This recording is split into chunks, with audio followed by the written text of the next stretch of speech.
ప్రభు అయిన యేసుక్రీస్తు నామంలో కూడి వచ్చిన యూసీవై కుటుంబ సభ్యులందరికీ వందనాలు శుభాలు తెలియజేస్తూ ఉన్నాను. మరొకసారి దేవాది దేవుడు యూసీవైలో వాక్య పరిచర్య చేయడానికి నాకు ఇచ్చిన ఈ గొప్ప అవకాశాన్ని బట్టి ఆయనకు లెక్కించలేని కృతజ్ఞతాస్తుతులు స్తోత్రాలు చెల్లిస్తూ ఉన్నాను. మనము నిర్గమకాండము 14వ అధ్యాయాన్ని మనం ధ్యానం చేసుకుంటూ ఉన్నాం కదండి. మొదటి 6 వచనాలను మనం నేర్చుకున్నాం. దానికంటే ముందు వారం ఈ వారము 10వ వచనం నుంచి మనం ధ్యానం చేసుకునే ప్రయత్నం చేద్దాం. దేవాది దేవుడే ఇజ్రాయేలీలను ఐగుప్తు చెర నుంచి విడిపించిన తర్వాత ఎర్ర సముద్రానికి ముందుగా వాళ్ళను దించినప్పుడు శత్రువు వెనక నుంచి తరుముతూ ఉన్నప్పుడు అక్కడ జరుగుతున్న సంఘటనలను మనము నేర్చుకుంటూ ఉన్నాం. అనేక ఆత్మీయ పాఠాలను దేవుడు నేర్పించడానికి ప్రయత్నం చేస్తున్నాడు. దేవుడే ఎర్ర సముద్రము వద్ద వారిని హాల్ట్ అవ్వమన్నాడు, వారిని దిగమన్నాడు. దేవుడే ఐగుప్తు ఫరోను లేపి వారిని తరిమేలా చేశాడు కదండి. 2 కార్యాలు ఆయన ద్వారానే జరిగాయి. అయితే ఎందుకు ఇలా జరుగుతున్నాయి, ఎందుకు ఇలా చేస్తున్నాడు అనే విషయాలను కూడా మనం నేర్చుకుంటూ వచ్చాము గత వారం కదండి, మొదటి 6 వచనాల వరకు. అయితే ఐగుప్తు రాజు వాళ్ళను వెంబడిస్తూ ఉన్నాడు. వాళ్ళేమో ఎర్ర సముద్రానికి మధ్యలో అక్కడ హాల్ట్ అయ్యారు, ఎర్ర సముద్రం ముందర హాల్ట్ అయ్యారు. ఫరో రాజు వారిని వెంబడిస్తూ ఉన్నారు. వెనక వాళ్ళు వస్తూ ఉండడము చూసిన ఐగుప్తీయులు వారి యొక్క ప్రవర్తన, వారు ఏ విధంగా రెస్పాండ్ అవుతున్నారు, సమస్యల్లో ఉన్నప్పుడు, అంటే దేవుడు సమస్యలోకి తీసుకువెళ్ళాడని చూసాం కదా, సమస్యల్లోకి తీసుకువెళ్ళాడు. సమస్యల్లో ఉన్నప్పుడు ఇజ్రాయేలీల ప్రవర్తన ఎలా ఉంది? మన చుట్టూ సమస్యలు ఉన్నప్పుడు, మన జీవితాలలో సమస్యలు ఉన్నప్పుడు, కష్టాలు ఉన్నప్పుడు, శ్రమల గుండా వెళ్తున్నప్పుడు, అననుకూల పరిస్థితుల గుండా వెళ్తున్నప్పుడు మన ప్రవర్తన ఎలా ఉంది? దేవుడు దానిని తెలుసుకోవడానికి ఇష్టపడతాడు.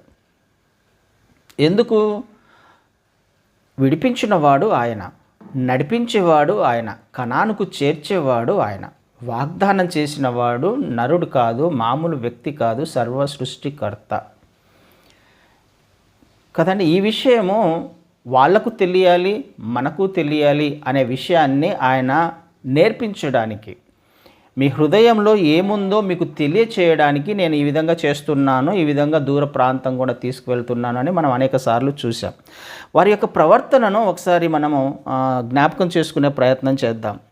10వ వచనంలో ఫరో సమీపించుచుండగా ఇజ్రాయేలీలు కన్నులెత్తి ఐగుప్తీయులు తమ వెనుక వచ్చుట చూచి మిక్కిలి భయపడి యెహోవాకు మొరపెట్టిరి.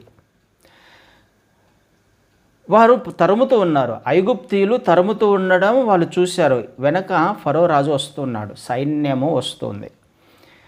అలా వస్తున్న వారిని చూసి ఇజ్రాయేలీలు, ఎవరు ఇజ్రాయేలీలు? దేవుని ప్రజలు. దేవుని ప్రజలలో ఒక భయము, ఒక కలవరము మొదలైంది కదండి. వారిని చూసి భయపడి దేవునికి మొరపెట్టారు. నిజమే, భయపడ్డారు, దేవునికి మొరపెట్టారు, మంచి పని చేశారు కదండి. సహజంగా మనం కూడా అలాగే చేస్తుంటాం, అది తప్పేం కాదు. మనకు భయం వేసినప్పుడు మనం ఆశ్రయించాల్సింది దేవాది దేవుణ్ణి. మన ప్రతి పరిస్థితిని తీసుకువెళ్లాల్సింది మొదటగా ఆయన వద్దకే. వీళ్ళు కూడా ఆయన వద్దకు తీసుకువెళ్ళారు. వారిని శత్రువును చూసినప్పుడు, శత్రువు బలవంతుడు కాబట్టి 400 సంవత్సరాలు బానిసత్వంలో వారిని ఉంచారు కాబట్టి, వాళ్ళని చూసినప్పుడు వాళ్ళ శక్తి ఏంటో వాళ్ళకు తెలుసు కాబట్టి, వాళ్ళని చూసినప్పుడు సహజంగానే భయం వేసింది వాళ్ళకి. యాక్చువల్గా ఇప్పుడు వాళ్ళ ముందు 2 మార్గాలు ఉన్నాయి. ఇజ్రాయేలీల ముందు 2 మార్గాలు ఉన్నాయి. ఏంటి? ముందుకు సాగిపోవడం కదా. దేవుడు వాళ్ళను నడిపిస్తూ ఉన్నాడు, వాళ్ళు ముందుకు వెళ్ళిపోవాలి. కానీ ముందర ఎర్ర సముద్రం ఉంది, వెళ్ళడానికి అవకాశం లేదు, అసాధ్యము అది. ఇప్పుడు వెనక్కి రావాలి. వెనక్కి వచ్చి ఏం చేయాలి? దాస్యములో నుంచి విడిపించబడ్డారు, శత్రు చేతిలో నుంచి వాళ్ళు విడిపించబడ్డారు. 400 సంవత్సరాలు బానిస బ్రతుకు ఎలా ఉంటుందో వారు రుచి చూసి తెలుసుకున్నారు. వారు దేవునికి మొరపెట్టారు, విడిపించబడ్డారు. ఇప్పుడు వాళ్ళ ముందర ఉన్న ఇంకొక మార్గం ఏంటి అంటే ముందుకు వెళ్ళి శత్రువును ఎదుర్కోవడం కదండి. ముందుకు వెళ్ళడము అసాధ్యము, ఎర్ర సముద్రం ఉంది. వెనక్కి వచ్చి శత్రువును ఓడించాలి, లేకపోతే శత్రువును ఎదుర్కోవాలి. ఇన్ని సంవత్సరాల బానిసత్వంలో మమ్మల్ని ఉంచావు, ఇన్ని సంవత్సరాలు మా శ్రమను దోచుకున్నావు, మమ్మల్ని ఇంత ఇబ్బంది పెట్టావు, శ్రమల కొలిమి గుండా మమ్మల్ని తీసుకువెళ్ళవాలని ఒక ఆశ లేని ఒక తపన, లేకపోతే ఒక దాన్ని యుద్ధం చేయాలనే కసి వాళ్ళలో ఉండాలి కదా. ఆ సమయంలో వాళ్ళలో కనిపించాల్సిందేంటి? ఎదురుగా శత్రువు కనపడుతున్నాడు. ఇప్పుడు వాళ్ళు స్వతంత్రులుగా చేయబడ్డారు, వాళ్ళు దాస్యములో లేరు. స్వతంత్రులుగా చేయబడినప్పుడు వారి ముందు ఉన్న ఇంకొక మార్గాన్ని వాళ్ళు ఏం చేస్తూ ఉన్నారు? వాళ్ళ మార్గం ఏమై ఉండాలి? సహజంగా శత్రువును ఏ విధం చేతనైనా దొరికిపోయాడు కదా. వీళ్ళు లక్షల మంది ఉన్నారు, వాళ్ళు ఎంతమంది వచ్చారు? వందల్లోనే ఉన్నారు. వాళ్ళలో ఈ కసి కనిపించాలి, నేను శత్రువును ఓడించాలి. డూ ఆర్ డై పరిస్థితి ఇప్పుడు కదండి. ముందుకు వెళ్ళడానికి అసాధ్యము, వెనక్కి వచ్చినప్పుడు శత్రువు ఎదురుగా ఉన్నప్పుడు వాళ్ళని ఎదుర్కోవాలి, యుద్ధం చేయాలి. ఈ రెండు మార్గాలు వాళ్ళ ముందు ఉన్నాయి. కానీ శత్రువు బలవంతుడిగా కనపడుతున్నాడు వాళ్ళకి. 400 సంవత్సరాలు రుచి చూశారు కదా, బలవంతుడిగా కనిపిస్తున్నాడు. ఈ రెండు మార్గాలు ఎన్నుకోవాల్సిన ఇజ్రాయేలీలు ఈ రెండు మార్గాలలో ఏదో ఒకటి వాళ్ళు చేసుకోవాలి. మొదటి మార్గం అసాధ్యము, రెండవ మార్గాన్ని చేసుకోవాలి. కానీ అది కూడా వారికి అసాధ్యంగానే కనిపించింది కదండి. యుద్ధం చేయడము కూడా అసాధ్యంగానే కనిపించింది. ఇక్కడ మనము ఈ వచనంలో చూసినప్పుడు మనకు అర్థమయ్యేది, వాళ్ళు మూడవ మార్గాన్ని ఎన్నుకున్నారు. వాళ్ళ ముందు ఉండేది రెండు మార్గాలే, ముందుకు వెళ్ళాలి, వెనక్కి వచ్చి యుద్ధం చేయాలి. ఈ రెండు మార్గాలు కాకుండా వాళ్ళు మూడవ మార్గాన్ని ఎన్నుకున్నారు. ఏ మార్గాన్ని ఎన్నుకున్నారు? ఫస్ట్ వాళ్ళకు భయం వేసింది. భయం వేసినప్పుడు దేవునికి మొరపెట్టారు. మొదటిది కదా, నిజమే, అది బాగుంది. దేవునికి మొరపెట్టాలి, మొరపెట్టారు, ప్రార్థన చేశారు. ప్రార్థన చేసి వెంటనే ఏం చేశారు? శత్రువును చూసినప్పుడు భయం వేసింది, ప్రార్థన చేశారు, బాగానే ఉంది. కానీ ప్రార్థన చేసిన తర్వాత ఏం చేశారు? మిక్కిలి భయపడి యెహోవాకు మొరపెట్టిరి. అంతటా వారు మోషేతో, ఐగుప్తులో సమాధులు లేవని ఈ అరణ్యంలో చచ్చుటకు మమ్మను రప్పించితివా? మమ్మను ఐగుప్తులో నుండి బయటకు రప్పించి మమ్మను ఇట్లు చేయనేలా? రెండు విషయాలు జరుగుతున్నాయి. దేవునికి ప్రార్థన చేస్తున్నారు. ప్రార్థన చేయంగానే మళ్ళీ మోషే వైపు తిరిగి ఏం చేస్తున్నారు? మోషే మీద తిరుగుబాటు చేస్తున్నారు, మోషే మీద సనుగుతున్నారు. మమ్మల్ని ఎందుకు విడిపించావు? అక్కడ మాకు సమాధులు లేవని మమ్మల్ని అరణ్యంలోకి తీసుకొని వచ్చి అనాథల శవాలలా మమ్మల్ని ఇక్కడ చంపడానికి తీసుకొని వచ్చావా? అక్కడ సమాధులు లేవని అరణ్యంలో చనిపోవడానికి మమ్మల్ని తీసుకొని వచ్చావా? రెండు విషయాలు జరగవచ్చా అండి ఒక వ్యక్తి జీవితంలో? ప్రార్థన చేశారు. ప్రార్థన ఎందుకు చేశారు? ప్రార్థన చేస్తే ఎందుకు ప్రార్థన చేశారు? దేవుడు సమాధానం ఇస్తాడనా ఇవ్వడని ప్రార్థన చేశాడా? వాళ్ళకు భయం వేసింది. భయం వేసినప్పుడు దేవుని దగ్గరికి వెళ్ళారు. దేవుని దగ్గరికి వెళ్ళి ఏమని ప్రార్థన చేసింటారు? రక్షించమనేగా. శత్రు చేతిలో నుండి మమ్మల్ని రక్షించయ్యా అనే కదా ప్రార్థన చేసి ఉండాలి. ప్రార్థన చేసినప్పుడు దేవుని మీద కదా, దేవుని వైపు కదా చూడాల్సింది, దేవుని సమాధానం కొరకు కదా ఎదురు చూడాల్సింది. ఆయన మీద ఆధారపడినప్పుడు వెనక్కొచ్చి, అయ్యా మరి మిమ్మల్ని ఏం చేయమంటావు? యుద్ధానికి వెళ్ళమంటావా? అయితే నువ్వు మాకు తోడుగా ఉండు, మేము వెళ్తాం, చేయమంటావా? చేస్తాం అని కదా ప్రార్థన చేయాల్సింది. అది కదా ప్రార్థన చేసి ఉంటారు, చేసి ఉండాలి. కానీ వీళ్ళు ఏం చేశారు? మొరపెడుతున్నారు, మోషేను సనుగుతున్నారు, మోషే మీద తిరుగుబాటు చేస్తున్నారు. ఈ రెండు ఒక చోట ఉండడానికి అవకాశమే లేదు. ఈ రెండు ఖచ్చితంగా ఇప్పుడు ప్రార్థన చేస్తే ఎందుకు సనుగుడు వస్తుంది కదండి? రక్షించమని ప్రార్థన చేసినప్పుడు దేవుడు రక్షిస్తాడు అనే నిరీక్షణ ఉండాలి, ఆశ ఉండాలి, విశ్వాసం ఉండాలి. ప్రార్థన చేసి వెంటనే మోషే మీద సనుగుతున్నారు అంటే ప్రార్థన యొక్క ఫలితం ఏమై ఉంటుంది? అప్పుడు ప్రార్థనకు వాళ్ళు సమాధానం వస్తుందని ప్రార్థన చేశారా, సమాధానం రాదని ప్రార్థన చేశారా, అసలు దేవుని గురించి తెలుసుకుని ప్రార్థన చేశారా, ఆయన శక్తిని గ్రహించి ప్రార్థన చేశారా, ఆయన ఎవరో తెలుసుకున్నారా అసలు వాళ్ళు? భయంతో ఏదో వెళ్ళాలి కాబట్టి, ఆయన వద్దకు వెళ్ళాలి కాబట్టి వెళ్తున్నారు. ఎందుకు?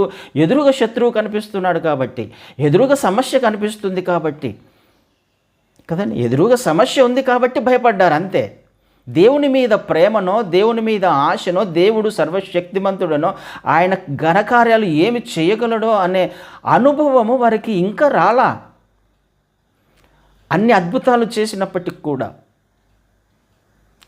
కదండి. విశ్వాసము అనేది అనుమానము లేకుండా ఉండాలి కదా. మనకు మత్తయి సువార్తలో ఆయన ఒక చోట అంటాడు, అనుమానము లేకుండా మీరు ప్రార్థన చేస్తే, విశ్వాసముతో ప్రార్థన చేస్తే, 21వ అధ్యాయంలో ఆయన ఒక మాట అంటాడు. ఒకసారి చదువుదాం ఆ మాట. మత్తయి సువార్త 21లో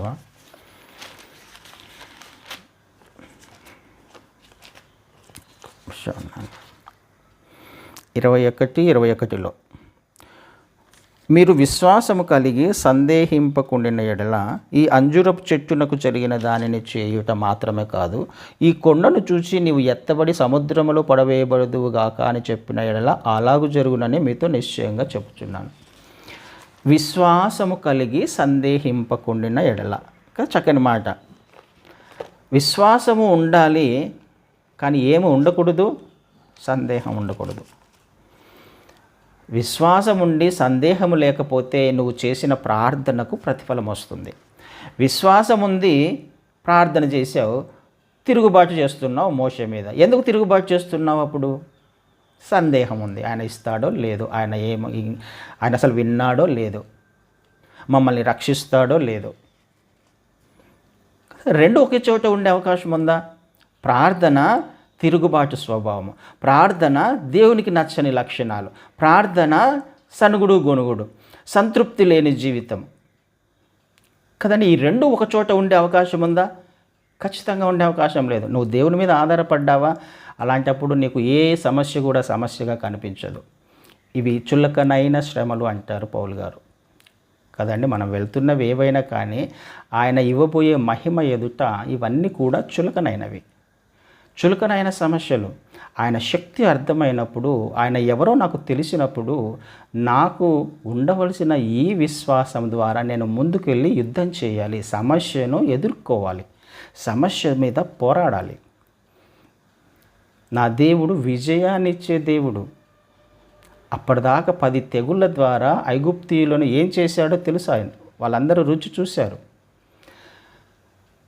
ఎర్ర సముద్రము ముందర ఎందుకు దిగమన్నాడో అనే ఆలోచన కలిగి ఉండాలి. ఆయన చెప్పినప్పుడు దిగారు. ఆయన చెప్పినప్పుడు వాళ్ళను నశించడానికి, లేకపోతే నాశనానికి అప్పచెప్పడానికి ఆయన దిగడు కదా. ఆయన వాళ్ళని దిగమని చెప్పడు కదా. కానీ వీరి యొక్క ప్రవర్తన మనకు అర్థం కావాలి. ఇజ్రాయేలీయుల ప్రవర్తన అనేక సార్లు మన ప్రవర్తన కూడా కదండి. ప్రార్థన చేస్తాం, కానీ సమాధానం వస్తుందో రాదో అని మళ్ళీ మన ప్రయత్నాలు మనం చేస్తాం. ప్రార్థన చేస్తాం, కానీ దేవుడు విన్నాడో లేదో, ఏమవుతుందో చూద్దాం, ఇంకొక వారం రోజులు ఎదురు చూద్దాం, ఇంకొక 10 రోజులు చూద్దాం, దేవుడు సమాధానం ఇస్తాడేమో, అనుమానము ఇస్తాడేమో, ఇవ్వకపోతే అప్పుడు ప్రయత్నం చేద్దాం. ఎప్పటి నుంచి వచ్చింది ఈ అనుమానము? ప్రార్థన చేసిన మరుసటి రోజు నుంచే, లేకపోతే అదే రోజు నుంచి ఒక వారం రోజులు చూసిన తర్వాత మన ప్రయత్నం చేద్దాంలే అంటే ఇప్పుడే అనుమానం వచ్చింది. దేవుడు ఇవ్వడు, వారం రోజుల తర్వాత నా ప్రయత్నాలు నేను చేస్తాను అంటే 2 ఆప్షన్స్ సెలెక్ట్ చేసుకుంటున్నాం మనం. ఇది జరగకపోతే ఈ మార్గంలో వెళ్దాం, దేవుడు చేస్తే సరే, లేకపోతే నా ప్రయత్నాలు నేను చేస్తాను. మరి ప్రార్థన ఎందుకు చేసాం? ఎందుకు ఆయన మీద ఎందుకు అసలు ఆయన దగ్గరికి వస్తున్నాం? ఆయన సమాధానం ఇస్తాడని ప్రార్థన చేస్తున్నామా, సమాధానం ఇవ్వడని ప్రార్థన చేస్తున్నామా? అనేక సందర్భాల్లో ఇలాగే మనం కూడా ఉన్నాం కదండి. ఇజ్రాయేలీయులలానే ఉంటాం. ఎందుకు? భయం వేస్తుంది సమస్యను చూసినప్పుడు కదా. ఎదురుగా భయం వేసే ఒక సమస్య ఉంది. ఏమో చేస్తుంది నన్ను, నా కుటుంబాన్ని, నా ఆరోగ్యాన్ని, నా పిల్లలను, నా జీవితాన్ని. ఈ సమస్య ఏదో చేసేస్తుంది, నాకు భయం వేస్తుంది. బయటికి రాలేమేమో, ఈ సమస్యలో నుంచి, ఈ పరిస్థితులలో నుంచి బయటికి రాలేమేమో భయం వేస్తుంది కదండి. వారి ప్రవర్తన ఆ రోజు అలాగే ఉంది. చివరి రోజు కనానుకు మేము చేరుకుంటాము అన్నప్పుడు కూడా మోషే గారు వేగుల వారిని పంపించినప్పుడు అక్కడ కనానీయులను వాళ్ళని చూసినప్పుడు వాళ్ళు ఉన్నత దేహులు, వాళ్ళు మేము మిడతల వలె కనపడుతున్నాము కదండి. వాళ్ళు మాట్లాడుతున్న మాట, మేము మిడతల వల్లే ఉన్నాము, వారు మమ్మల్ని నలిపేస్తారు, మమ్మల్ని ఎందుకు తీసుకొని వచ్చావు, కేకలేసి ఏడుస్తున్నారు అని చూస్తాం ఒక చోట. ఇక్కడ సంఖ్యాకాండంలో 14వ అధ్యాయంలో 13వ అధ్యాయము 33వ వచనాన్ని చదువుతాను. అక్కడ నెఫీలీయులు సంబంధులైన అనాకు వంశపు నెఫీలీయులను చూచితమే, మా దృష్టికి మేము మిడతల వలె ఉంటమే, వారి దృష్టికి అట్లే ఉంటమే. మేము ఎలా కనిపిస్తున్నాం? మిడతల వలె కనిపిస్తున్నాం అన్నప్పుడు సర్వ సమాజం 14వ అధ్యాయం మొదటి వచనంలో ఆ సర్వ సమాజము ఎలుగెత్తి కేకలు వేశాను, ప్రజలు ఆ రాత్రి ఎలుగెత్తి ఏడ్చిరి, మరియు ఇజ్రాయేలీలందరూ మోషే అహరోనుల పైన సనుగుకొనిరి. మళ్ళీ అదే మాట, అయ్యో ఐగుప్తులో మేమేలా చావలేదు, ఈ అరణ్యమందు మమ్మల్ని ఎప్పటి నుంచి ఉంది ఈ సనుగుడు గొనుగుడు? మొదటి దినము నుంచి చివరి దినం వరకు కూడా వారి యొక్క పరిస్థితి అలాగే ఉంది. విడిపించబడిన దినము నుంచి తిరిగి కనానుకు చేరుకునేంత వరకు కూడా వారి హృదయ స్థితిలో మార్పు లేదు. దేవుని యొక్క శక్తిని చూస్తున్నాడు, ఆయన యొక్క సన్నిధిని అనుభవిస్తున్నారు. మేఘస్తంభంగా ఉన్నాడు, ఆయన అగ్నిస్తంభంగా ఉన్నాడు. ఆకాశము నుండి 40 సంవత్సరాలు మన్నాను కురిపిస్తున్నాడు. వారి బట్టలు మాయలేదు, వారి బట్టలు వాళ్ళు పెరుగుతుంటే బట్టలు కూడా పెరుగుతున్నాయి కదా.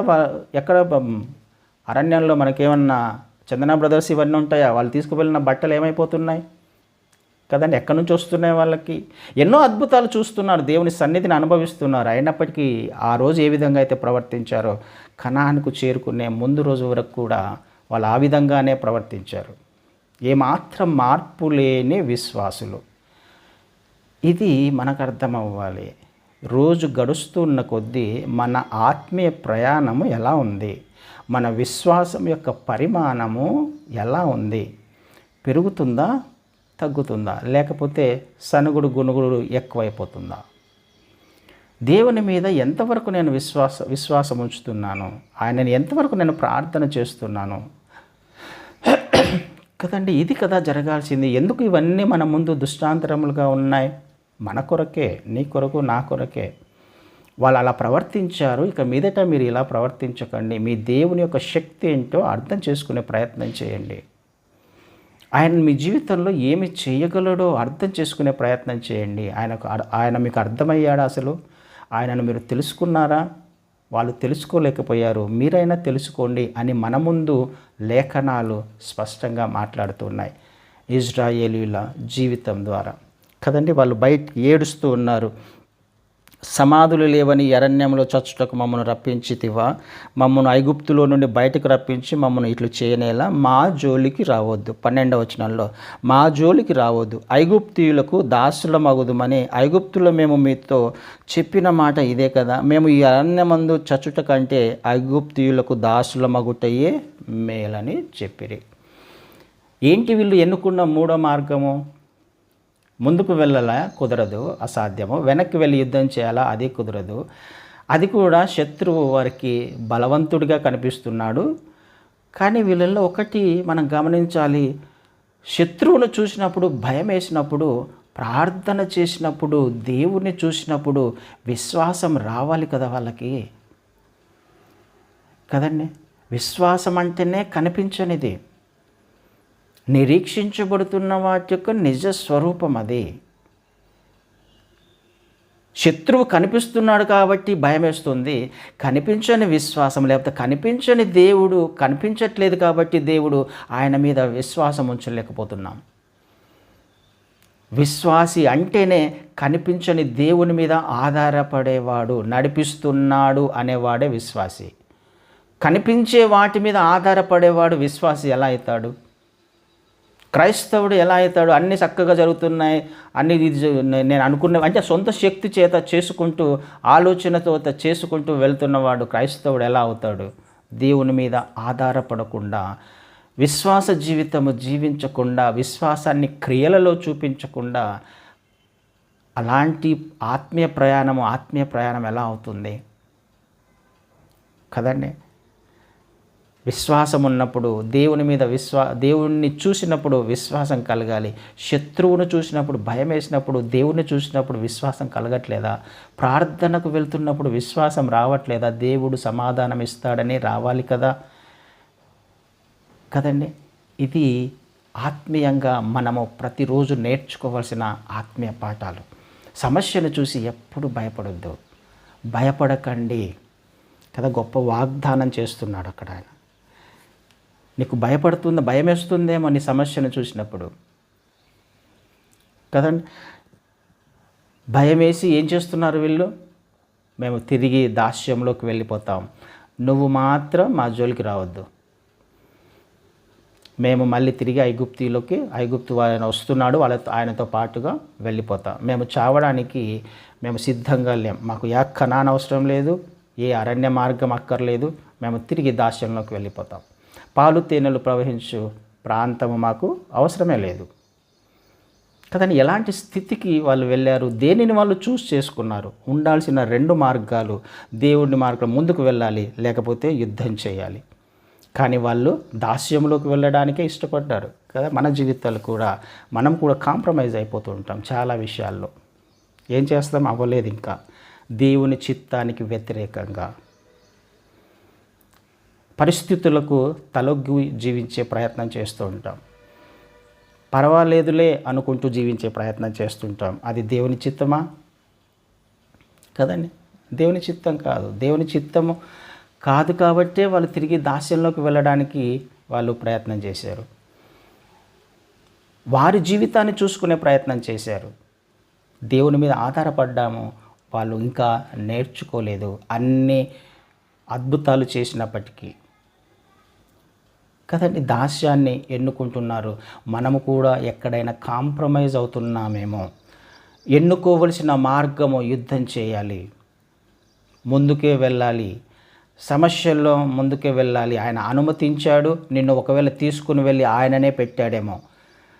ఆయననే సమస్యను అనుమతించినప్పుడు ఆ సమస్యలో నువ్వు కృంగిపోవడానికి కాదు, ఆ సమస్యల్లో నువ్వు బలహీనపడడానికి కాదు, నిన్ను బలవంతునిగా చేయడానికే ఆ సమస్యను తీసుకొని వచ్చాడు. నువ్వు తిరిగి ఆ సమస్యకు లొంగిపోయి లేకపోతే కాంప్రమైజ్ అయిపోయి దేవునికి వ్యతిరేకమైన జీవితాన్ని జీవించడానికి 3వ మార్గాన్ని ఎన్నుకోవడానికి ఆయన నిన్ను విడిపించలేదు, నిన్ను రక్షించుకోలేదు కదండి. ఇజ్రాయేలులు చేశారు, తిరిగి దాస్యంలోకి వెళ్తాం, మమ్మల్ని మా జోలికి రావద్దు, అసలు మేము వెళ్ళిపోతాం అని ఖచ్చితంగా మాట్లాడుతున్నారు. మా జోలికి రావద్దు, మేము ఐగుప్తులకు దాసులం అవుతాము, మళ్ళీ తిరిగి ఐగుప్తుకే వెళ్ళిపోతాము అని చెప్తున్నారు కదా. 13వ వచనంలో, అందుకు మోషే భయపడకుడి, యెహోవా మీకు నేడు కలుగచేయి రక్షణను మీరు ఊరక నిలుచుండి చూడుడి, మీరు నేడు చూసిన ఐగుప్తీయులను ఇక మీదట మరి ఎన్నడూను చూడరు, యెహోవా మీ పక్షమున యుద్ధము చేయును, మీరు ఊరకయ్యే ఉండవలనని ప్రజలతో చెప్పాను. మోషే మాట్లాడుతూ ఉన్నారు, సేవకుడు మాట్లాడుతున్నాడు, అనేక రకాలుగా బలపరచడానికి ప్రయత్నం చేస్తూ ఉన్నాడు. అనేక పరిస్థితుల గుండా వారిని తీసుకువెళ్ళడానికి ముందుండి వారిని నడిపించడానికి ప్రయత్నం చేస్తూ ఉన్నాడు. ఏమని మాట్లాడుతున్నాడు? భయపడకుడి, దేవుడు మీకు నేడు కలగచేయు రక్షణను ఊరకే నిలుచుండి చూడండి. కనీసం ఇదన్నా చేయాలి ఒక విశ్వాసి. నీ సమస్యను చూసి ఫస్ట్ భయపడొద్దు.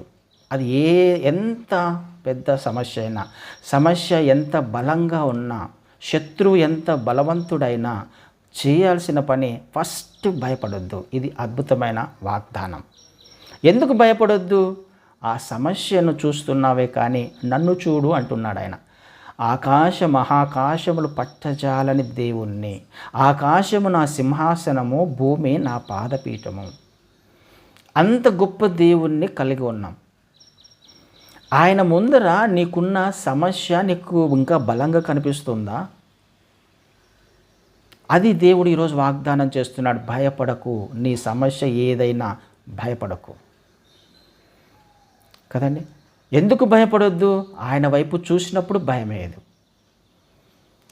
యెహోషువ చూశారు, కాలేబు చూశారు ఆయనని. కదా. ఆ శత్రువులను చూశారు, అంత ఉన్నత దేవుళ్ళను చూశారు, కానీ ఎవరిని చూశారు? వాళ్ళు దేవుణ్ణి చూశారు. దేవుడు వారిని మనకు అప్పగిస్తాడు అనే విశ్వాసంతో ఉన్నారు కదండి. దావీదు చిన్న కుర్రవాడే, శత్రువు బలంగా ఉన్నాడు.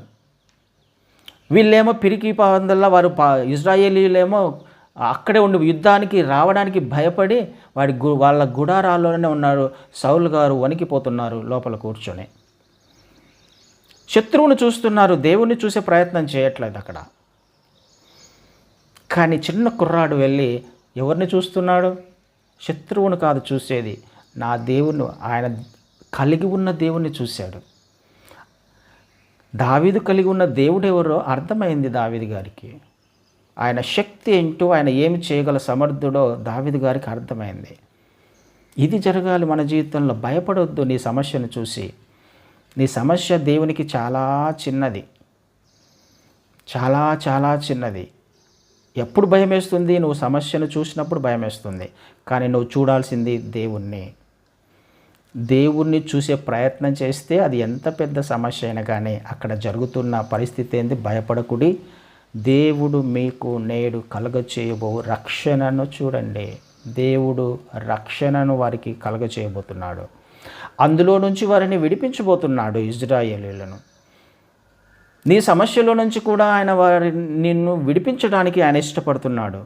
ఆ సమస్యలో నుంచి బయటికి తీసుకురావడానికి ఇష్టపడుతున్నాడు. అయితే నువ్వు చేయాల్సింది మొదటగా భయపడొద్దు. రెండవది ఏం చేయాలి? ఊరకనే నిలుచుండి చూడండి. నువ్వేం చేయొద్దు. ఊరకనే నిలుచుండి చూడడం అనేది మామూలు విషయమేం కాదు కదండి. ఊరకనే నిలబడడం అనేది మనం చేస్తున్న చాలా అద్భుతమైన విశ్వాసం. అది శత్రువు ఎదురుగా వస్తూ ఉన్నప్పుడు భయపడకుండా ఎలా ఉంటాం? చూస్తూ ఊరికి అలాగే నించుంటామా? వాడు వచ్చి రథాల మీద వస్తున్నాడు, శత్రువు పట్టుకుపోవడానికి వస్తున్నాడు, సమస్యలో ముంచి వేయడానికి వస్తుంది సమస్య. రోజులు దగ్గర పడుతూ ఉన్నాయి కదండి. సమస్య దగ్గరకు వస్తుంది. ఇంకా ఆ సమస్యను చూస్తూ ఊరికే ఎలా ఉంటాం? ఆ ఊరికే ఉండడంలోనే నీ విశ్వాసం యొక్క పరిమాణం ఆధారపడి ఉంది. ఎంతవరకు ఆయనను విశ్వసిస్తున్నాం కదండి. ఊరికే నిల్చోవడము ఊరికే మామూలు విషయం ఏం కాదు. అది చాలా అద్భుతమైన విశ్వాసం ఉండాలి దానికి. శత్రువు ఎదురుగా వచ్చి చంపడానికి వస్తున్నప్పుడు ఊరికి ఎలా నిల్చుంటాం? పారిపోవడమో లేకపోతే ఏదో తప్పించుకోవడం ఏదో చేస్తాం కదా. కానీ దేవుడు అంటున్నాడు ఊరికే నిల్చో కదా. మోషే గారు మాట్లాడుతున్నాడు, ఊరికే నిల్చో. ఎందుకు? నువ్వు ఊరికే నిల్చుంటే, భయపడకుండా ఊరికే నిల్చుంటే యుద్ధము చేసేవాడు యెహోవాయే. హల్లెలూయా. ఎంత గొప్ప వాగ్దానాన్ని మనం కలిగి ఉన్నామని. యెహోవా మీ పక్షమున యుద్ధం చేస్తాడు. నీకుండాల్సింది భయపడొద్దు. నువ్వు చేయాల్సింది ఊరికే నిల్చో. ఊరికే నిల్చున్నప్పుడు ఏం చేస్తావు? అయ్యా శత్రువు వస్తున్నాడు, అయ్యా రక్షించు, ప్రార్థన చేస్తావుగా. నీ విశ్వాసాన్ని అక్కడ బయలుపరచడానికి ప్రయత్నం చేయి. నీ విశ్వాసము ఆయన వైపు చూడడానికి ప్రయత్నం చేయి. అప్పుడు జరుగుతున్న అద్భుత కార్యం ఏంటి? యెహోవా మీకు నేడు కలగచేయు రక్షణను చూస్తారు. ఎంత అద్భుతమైన వాగ్దానం అండి. అలాంటి గొప్ప దేవుడిని మనం కలిగి ఉన్నాం. కానీ ఇజ్రాయేలీలకు ఇంకా అర్థం కాల. మనకు అర్థమవుతుందా? అర్థమైతే భయపడొద్దు. నీ సమస్యను చూసి నీ కొరకు యుద్ధం చేయడానికి ఆయన రెడీగా ఉన్నాడు, సిద్ధంగా ఉన్నాడు. అయితే నువ్వు చేయాల్సింది మౌనంగా ఉండు, మౌనంగా ప్రార్థన చేయి, మౌనంగా ఆయన వైపు చూసే ప్రయత్నం చేయి. ఎదురుగా ఎంత పెద్ద బలవంతుడన్నా రాని, ఎదురుగా ఎంత పెద్ద కొండ అయినా ఉండని, ఎదురుగా ఎంత అనారోగ్యమైనా ఉండని, ఎంత పెద్ద సమస్య అయినా ఉండని, నువ్వు చేయాల్సింది మౌనంగా ఉండు. ఊరక నిల్చొని చూడు. దేవుడు నీ కొరకు యుద్ధం చేయడానికి ఇష్టపడుతున్నాడు కదండి. యుద్ధం చేశాడు దావీదు గారు, చిన్న కుర్రాడు. ఎవరు యుద్ధం చేశారు? సిద్ధంగా ఉన్నాడు దావీదు గారు.